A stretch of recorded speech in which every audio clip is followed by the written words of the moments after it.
Bem-vindos a mais um Café Filosófico. Hoje a gente vai conversar com Tatiane Fernandes, que ela é produtora cultural e gestora de cultura, e a gente vai conversar sobre cultura e desenvolvimento, né?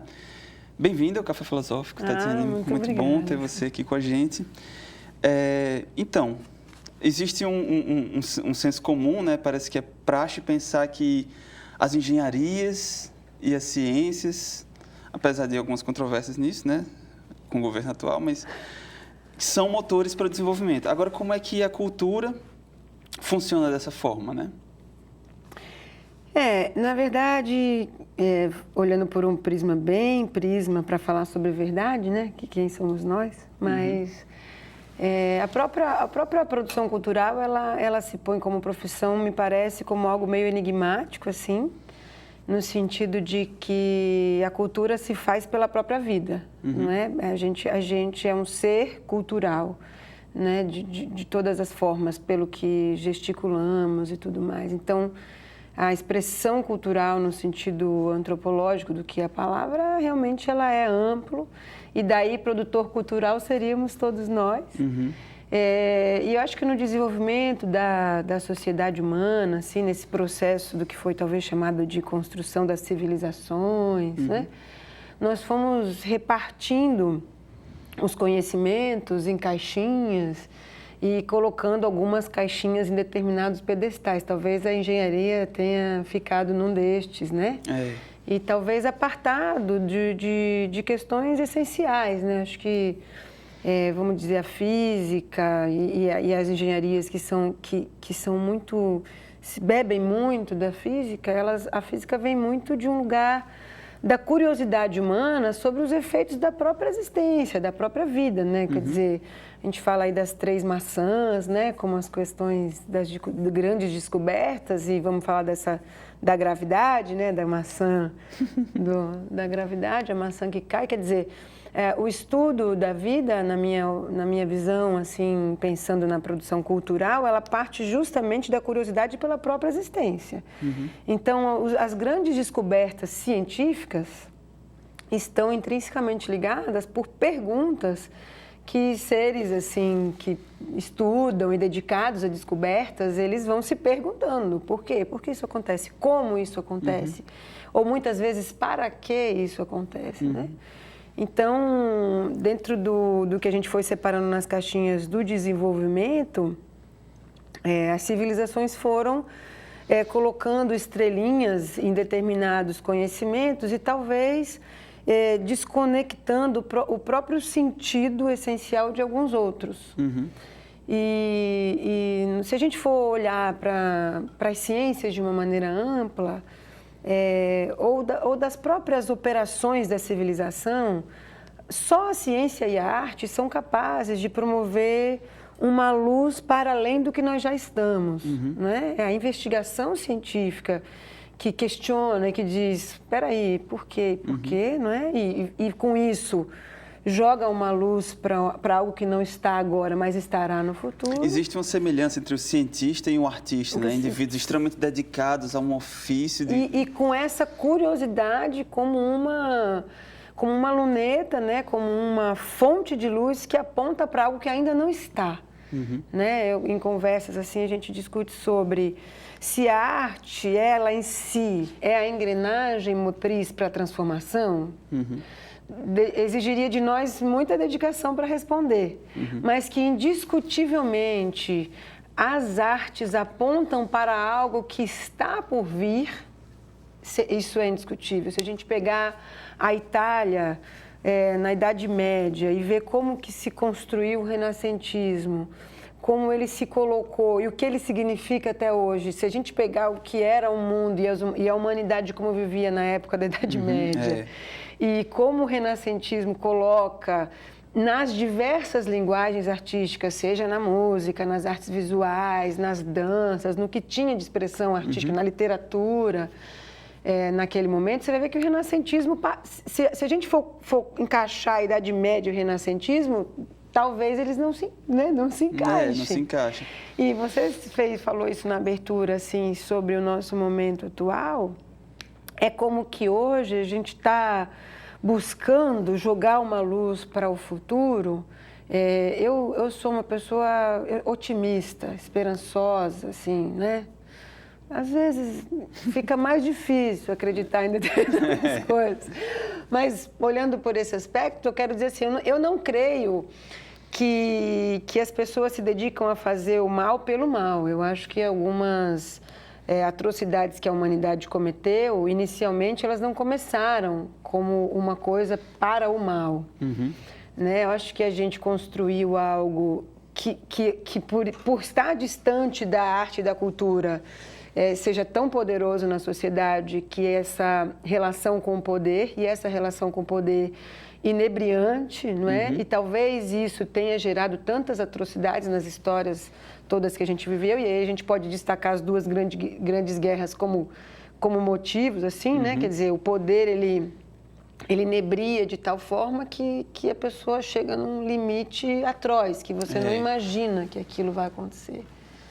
Então, hoje no Brasil, me parece que a gente passa um pouco por isso, né? Você tem uma superfície que fala sobre desenvolvimento, que fala sobre equilíbrio, que fala sobre ter uma vida melhor para mais pessoas, uhum. mas que é muito fácil fazer uma leitura de que o caminho que está se optando não vai nos levar para esse desenvolvimento. E aí eu destaco o nosso próprio tema. Sobretudo um país que tem essa diversidade cultural como marca, né? É internacionalmente conhecido por ser um país que tem uma diversidade cultural, uma diversidade biológica, né? Miscigenação, todas essas multiplicidades. É uma riqueza dessa pluralidade, né? Desse contexto múltiplo. E talvez a gente nota isso, quer dizer, se você desconectar, a educação te ensina, de uma certa maneira, a ler e escrever, e a conexão disso é a sua formação cultural quem vai lhe dar, né? Uhum. O seu pensamento crítico. Então, pensar o desenvolvimento de qualquer lugar que não esteja com base no reconhecimento das suas potencialidades enquanto cultura de um povo, né? Então, enquanto as principais potencialidades, é equivocado. E no outro contexto, que pode ser superficial por um início, a gente fazer uma leitura inversa entre, ao invés de a gente começar no profundo para vir para a superfície, a gente começasse da superfície para descer, a gente poderia fazer uma leitura sobre a potência econômica, a potência de empregabilidade, a potência que a cultura tem. Eu vou te dar um número, um dado, assim, que é, por exemplo, nós, da área das artes, nós somos responsáveis por 4% do PIB brasileiro. E o mercado das bolsas, o mercado de investimentos, ele é responsável por 3% do PIB. Então, qual a atenção que nós vemos economistas e pessoas que debatem sobre o desenvolvimento econômico, vamos falar aqui do nosso país, no Brasil, quanto dessas pessoas conseguem olhar para 3% e para 4%, entendendo que 4% pode ser mais relevante que 3%. E você não vê esses economistas dedicados ao investimento em cultura. Mais que isso, os 4% que nós representamos geram para uma sociedade uma potência que a gente nunca conseguiu somar, computar ou tirar indicadores, como chamam os engenheiros, né? Tirar os indicadores, porque simplesmente o que a gente joga para a sociedade reverbera numa melhoria e num desenvolvimento muito maior do que qualquer rendimento do que uma bolsa de valores pode dar. Muito interessante a gente vê essa coisa da repercussão, né? E aí, como é que é esse, por exemplo, porque tem os 4%, né? Que é do PIB. Agora, existe os benefícios indiretos, né? O alcance, a melhoria de qualidade de vida, desenvolvimento do potencial do indivíduo enquanto ser no mundo, né? Exatamente isso. Quer dizer, se a gente sai dessa superfície, você é 4%, você representa. Mas quando você chega mais profundamente, o desenvolvimento humano, de fato, né? Assim, sempre com umas ressalvas para quando a gente querer fechar alguma coisa, mas o desenvolvimento humano, ele é muito ligado ao nosso potencial criativo, ao nosso potencial de compreensão. Ora, como que a gente Vamos pegar um exemplo razoável, assim. A gente, quando vai chamar alguém ou a gente trata alguma coisa sobre ignorância, se a gente for falar sobre ignorância, em muitos aspectos de melindres, a gente pode causar transtornos, vamos dizer assim, né? As pessoas se melindram muito por falar de ignorância. E, sem dúvida, isso é uma grande ausência de uma compreensão cultural, porque a ignorância é inerente a nós. Nós somos assim. Existe mais do universo que eu ignoro do que eu posso ter consciência. Muito mais. E o grande charme do encontro, por exemplo, estamos aqui conversando sobre um tema, nós podemos... como a gente chama, na construção civil, você fala da construção do traço, né? O traço ideal para construir uma parede, para construir uma coluna, para que ela sustente uma ponte. Então, o traço de uma sociedade se faz no encontro desses conhecimentos. E o encontro de conhecimentos também é um encontro de ignorâncias. É daquilo que eu não sei, é daquilo que eu sou ignorante que eu bebo de você. E vice-versa. Daquilo que você é ignorante que eu posso contribuir. E dentro do que a gente chama assim no processo da sociedade, as artes foram ficando num lugar, porque essa força, não posso nem chamar de força, mas esse equívoco de que a economia e de que o poder ou uma visão materialista da vida, materialista no sentido da posse, no sentido desse lugar objetivado, né? Objetivado no sentido dos objetos, onde você precisa ter isso muito, ela é muito reduzida e reduz o humano a algo que não compreende nem um milésimo do que nós poderíamos ser enquanto potência. E é sobre esse desenvolvimento potente que a cultura trata, né? A gente estava falando sobre essa questão do controle, né, que se tem sobre as produções e o retorno que elas têm, né, de certa forma.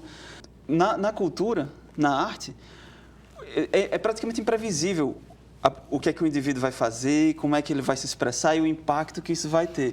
Enquanto que em outras formas de investimento, você consegue ter uma linha de produção, né?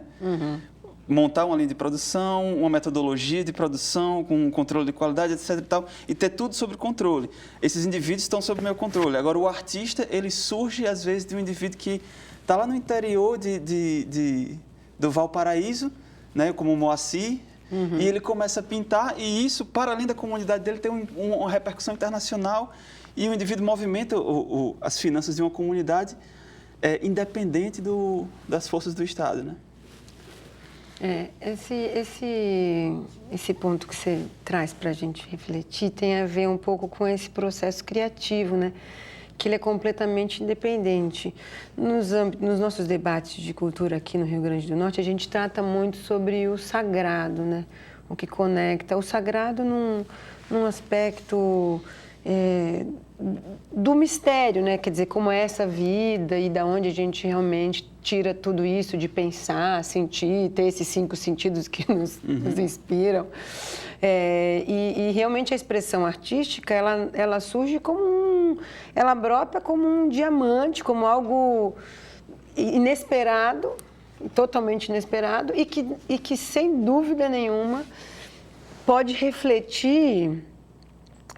Ela pode tanto ser aquela representação resultante do que o mundo, daquele ambiente desse artista o impõe, quanto algo completamente fora do contexto. Então, essa métrica de produção, essa métrica onde você vai dizer, né, como tivemos aí na Revolução Industrial, ou estamos passando agora pela Revolução Digital, com uma euforia sobre um termo de startups, né? A gente trata tecnologia e startup como fosse algo... Eu não sei caracterizar isso, mas como que uma startup fosse simplesmente é quase arte, é uma mágica, é a varinha de condão de um mágico que, de repente, bateu na cartola, tira uma empresa de lá de dentro e ela vai crescer exponencialmente durante não sei quanto tempo. E isso tem a ver, o que é bem importante ser questionado, assim. Às vezes a gente usa termos sociais que, dentro dos nossos vocabulários corriqueiros, de senso comum, e o que realmente eles querem dizer, né? Assim. Mas no ambiente das artes, a gente trabalha com o que a gente estuda da economia da abundância. Essa economia padrão, que mede uma métrica material, de recursos, né?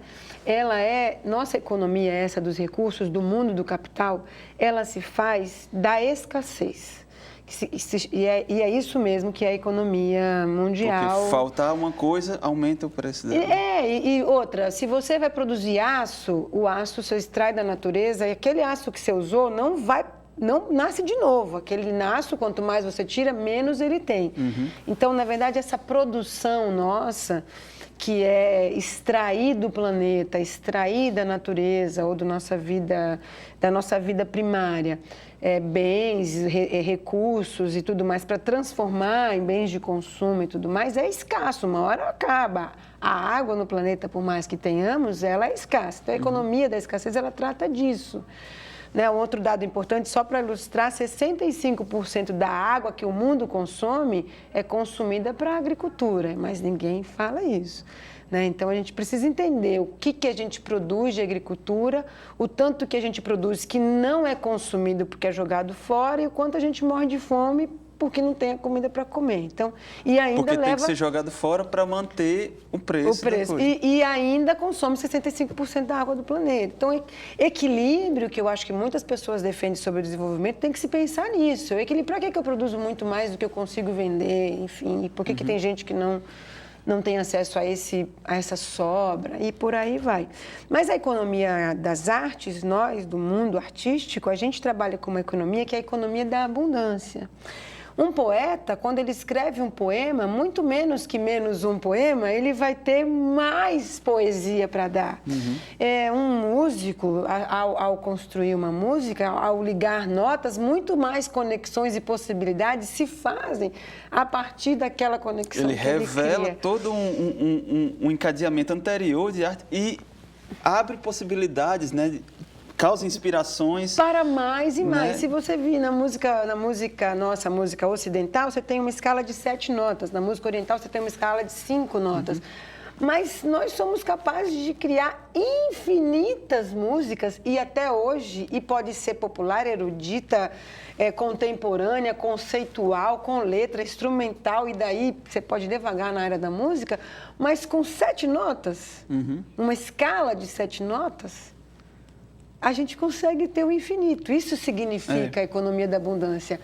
E se você tem ao seu dispor a economia da abundância, como não saber que esta impacta melhor o desenvolvimento do que a economia da escassez? A economia da escassez nos ajuda, sim. A gente não ia conseguir botar água dentro da caneca se não tivesse a caneca.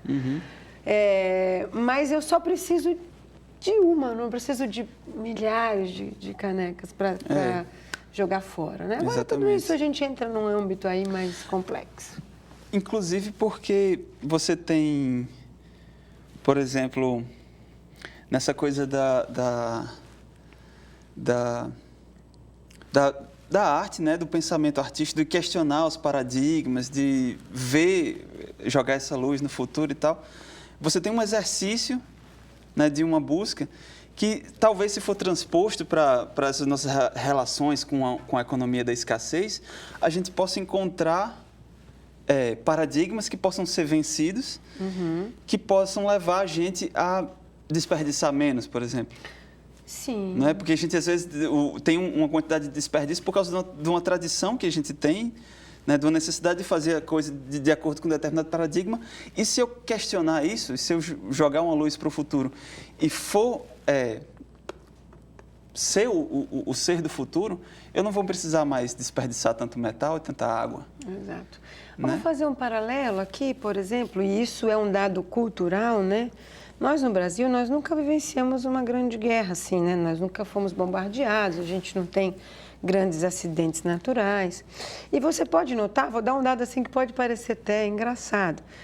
Quando você vai para comer fora do Brasil, especialmente na Europa, quando você vai comer na Europa, a gente já brincou muito disso no Brasil. A gente fala assim, nossa, os pratos são pequenininhos, não vem quase nada de comida.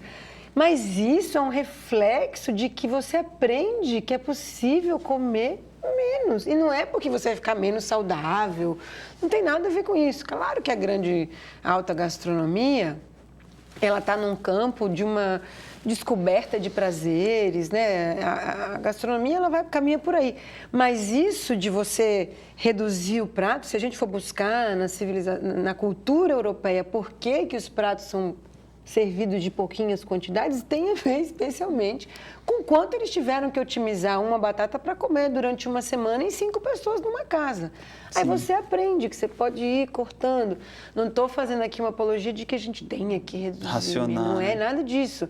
Mas é esse processo de compreensão, né? Por outro lado, por exemplo, um dado aqui do restaurante universitário, de alguns anos atrás, mas que talvez ainda valha, é que 200 quilos, né, de comida eram jogadas no lixo do resto dos pratos. Ou seja, a pessoa...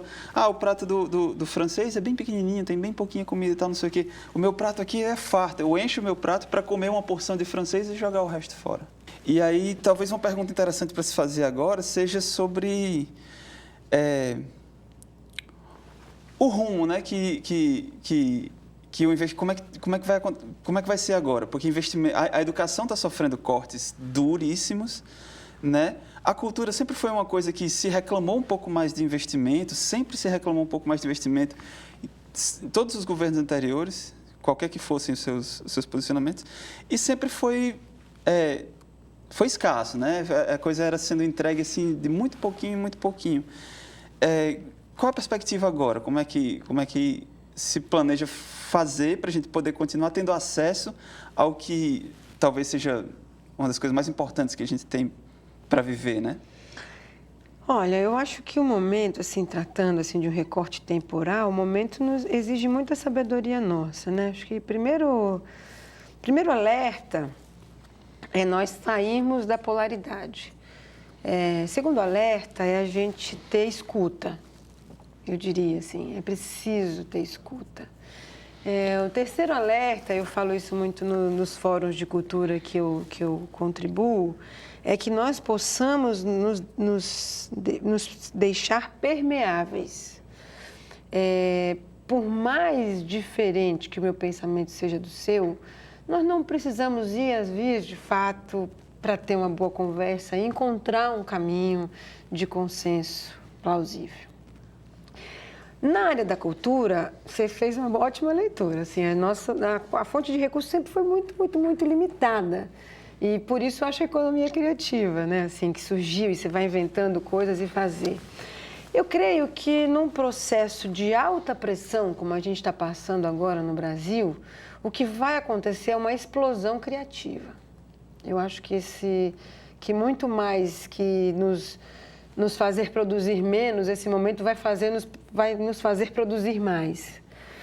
E vai alertar, porque eu diria assim, muitas famílias, muitas casas não se planejam no consumo das artes, não se planejam. Então, você planeja quando você vai gastar no mercado, você vai pagar sua conta de energia, você vai pagar sua conta de água.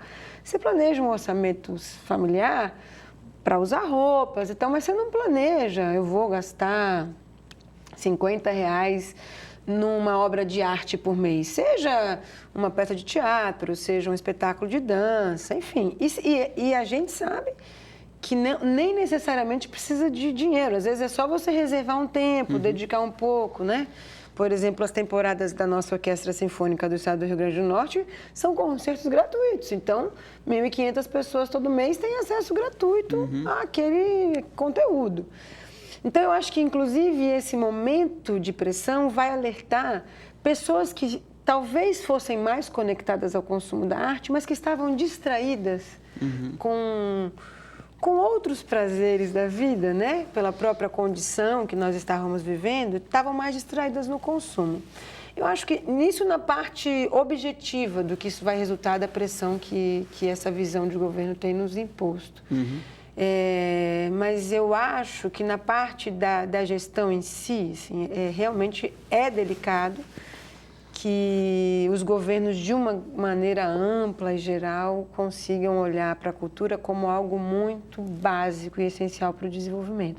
Por isso, eu acho tão importante tratar disso como um tema e que a gente consiga fazer as associações com a economia, com as engenharias, com os conhecimentos que talvez as pessoas do senso comum consigam se conectar melhor no diálogo, porque realmente o consumo da arte, e em muitos casos, ele tem uma certa complexidade, né? Você vê que a gente está aqui no ambiente, e se a gente for fazer uma leitura de signos do que a gente está aqui, do que tem artístico dentro desse ambiente, a gente daria mais uns 10 programas aqui falando, né? Inclusive, eu acho que o tempo já está quase esgotado. Mas eu acho que na parte de investimentos é o que sempre foi, uma luta. Teve uma amiga que viajou para a Amazônia e falou com uma grande liderança indígena, falando sobre essa visão do novo governo sobre a demarcação das terras indígenas. E eu vou trazer para a nossa conversa o que ele disse. Ele disse para ela assim, não sei, vocês estão preocupados por quê? Nós lutamos sempre. Desde sempre No foi Brasil, assim. nós lutamos há 500 anos sobre as terras indígenas. E na cultura não é diferente. A cultura é um espaço, falando no espaço econômico, no espaço de orçamento público, é um espaço de guerrilha. Você tem que convencer muito bem alguém para dizer que tem que ter um investimento em cultura, né? Então, esse nosso tempo acabou, passou muito rápido, muito obrigado. Eu que agradeço. Muito importante para a gente discutir isso aqui. Esse foi o Café Filosófico, a gente conversou com Tatiane Fernandes sobre cultura e desenvolvimento. O Café Filosófico é um projeto de extensão vinculado ao Grupo de Estudos de Metafísica e Tradição da UFRN, em parceria com a TVU e a Rádio Universitária. Você pode seguir a gente no Facebook, Café Filosófico UFRN, ou no canal do YouTube, que é Café Filosófico TVU. Lá você vai encontrar os nossos programas e até a próxima.